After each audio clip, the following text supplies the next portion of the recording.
Is Chail palace. आप मेरे पीछे बोर्ड देख सकते हो। So I really wanted to stay here and see the experience, लेकिन हम लोग अभी यहाँ पे रुक नहीं रहे हैं।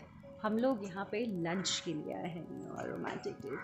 आई am going to see and figure out how this place is, और हम लोग आपको थोड़ा अंदर से टूर भी दिखाएंगे अगर पॉसिबल हुआ तो this is as we already discuss, this is a place जो कि महाराजा भूपेंद्र सिंह ने बनवाई थी and it was his summer palace और दी छुट्टियों का area where we can see it's a beautiful place from outside, it's very vintage and interesting लगेगा।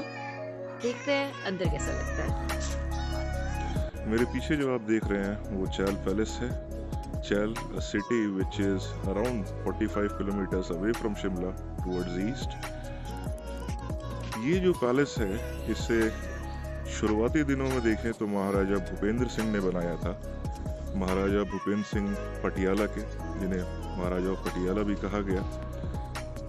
उस ज़माने में, I am talking about the late 1890s, उस ज़माने में Shimla used to be the vacation center for the British during summers. तो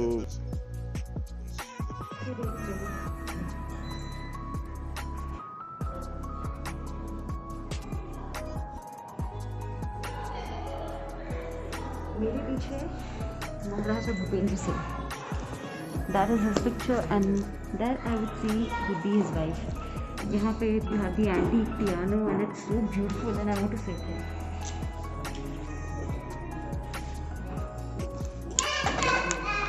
Kashi unlock होता।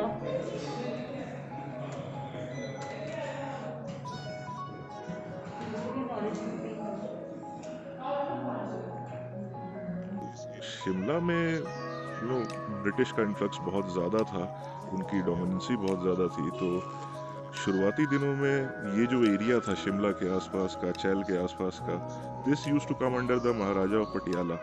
लेकिन when Shimla was made as the summer capital, तो there was a rage between the Maharaja of Patiala and the British viceroys. यहाँ पे चैल का जो एरिया है, इसके आसपास जो एरिया था, उसे उस टाइम के एक ब्रिटिश गवर्नर एक ब्रिटिश रेसिडेंट गवर्न कर रहे थे, जिनका नाम था Lord किशनर।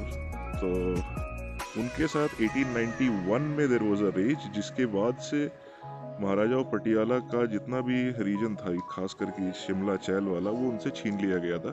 But then there was an agreement between the two कि भाई, क्योंकि Maharaja of Patiala himself like Shimla very much, it was a beautiful hill station back then, today it is also a beautiful hill station.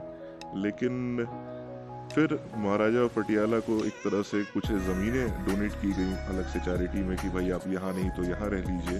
So that is the basic initial beginning of the history of this place, the Chal Palace। और इसे शुरुआती दिनों में महाराजा भूपेंद्र सिंह ने बनवाया। फिर उनके बाद जो मेजर कंस्ट्रक्शन आप देख रहे हैं यहाँ पे, this is done by his सन,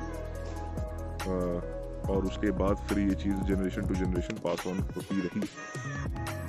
ये जो बिल्डिंग है, this is a new decor style, neo gothic नहीं है, this is neo decor which is Victorian influence on Indian buildings. क्योंकि अगर आप इसके रूफटॉप देखोगे तो दैट इज टिल्टेड रूफटॉप थोड़ा सा। अब ये चीज़ ज़रूरी यहाँ इसलिए थी क्योंकि दिस इज एरिया जहाँ पे स्नोफॉल बहुत ज़्यादा होती है, तो you can't just go for neo Gothic style towers and all. तो इसको flat surface giving the Indian touch and also tilted decor style that was given by the महाराजा भूपेंद्र सिंह। और इसीलिए आप देखोगे कि यहाँ पे जो फर्नीचर आपको दिखेगा, आपको जो यहाँ का जो डेकोर है, यहाँ पे जो वॉल पे पेंटिंग्स मिलेंगी, यहाँ पे वॉल पे जो नक्काशियाँ की गई, वो सारी की सारी मिक्स्ड हैं, जहाँ पे इंडिया का भी आपको छाप मिलेगी और ब्रिटिश एरा की भी चीज़ देखने को मिलेगी।